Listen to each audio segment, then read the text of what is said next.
Title: Virgin thought it was just a one-night stand, until she got pregnant for the sterile CO. Part 4. It was a cold, rain-washed night in Multan. Streetlights fractured over wet roads, turning the city into a blur of gold and shadow. Ayesha pulled her shawl tighter and walked faster, her heartbeat still uneven. She could not forget that night. The hotel.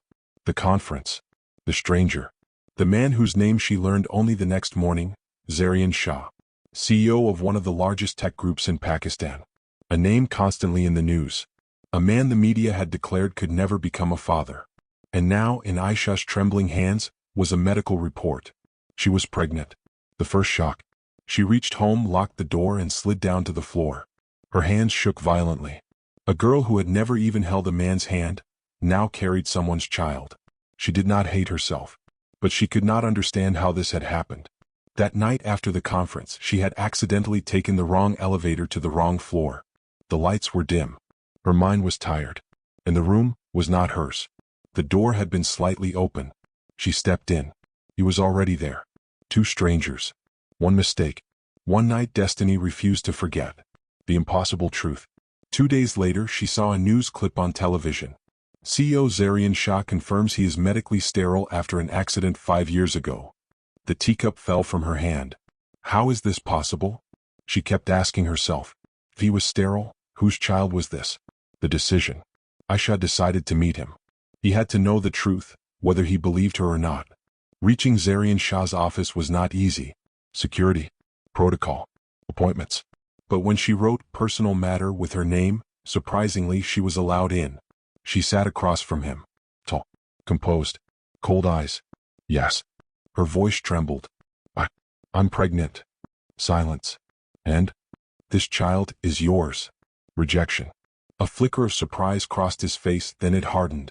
Impossible. Please look at the report. I'm sterile, Mississippi. Is this a joke? Or blackmail? Tears filled her eyes. I'm not asking you for anything. I'm only telling the truth. He pressed the bell. Security. Escort her out. The beginning of suspicion. That night, something disturbed Zaryan's mind. Her face. Her voice. Her certainty. He ordered his old medical records and decided to retest himself. The shocking report. 2 days later, the doctor said, Mr. Shah, you are not sterile. You never were. Your reports were manipulated. What? The file from 5 years ago was fake. One name echoed in his mind. Mahira, his former fiancée. The woman who had left him right after the accident. The hidden past. An investigation revealed the truth. Mahira had bribed the doctor to create a fake report. Why? Because she loved someone else. But family pressure had forced her engagement to Zaryan. So she created a lie so cruel that Zaryan abandoned the idea of marriage forever. Realization. Zaryan's breath grew heavy. That girl, Ayesha, she was telling the truth. He immediately ordered his team to find her. Too late. When he reached her home, it was locked. A neighbor said, she left the city this morning. Fear gripped him. The search. He searched hospitals, hotels, contacts, everywhere. Finally, he learned she had gone to Islamabad to stay with her aunt. The meeting. In a small house in Islamabad, Ayesha sat near the window when the doorbell rang. She opened the door. Zaryan Shah stood there. For the first time, there was no pride in his eyes. Only regret. Please forgive me. She stayed silent. The report was fake. I'm not sterile. And this child is truly mine.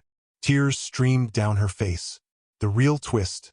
Softly, she said, there's something else you should know. He looked confused.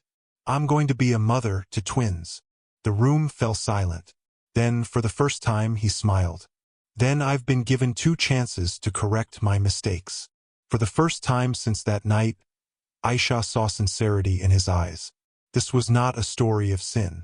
It was a story of destiny. And now they were ready to accept it. Cliffhanger, end of part 4. Suddenly there was another knock at the door. Zaryan opened it. Mahira stood outside. We need to talk. Now. If you enjoyed this video, subscribe to the channel, like it, and share it with a friend.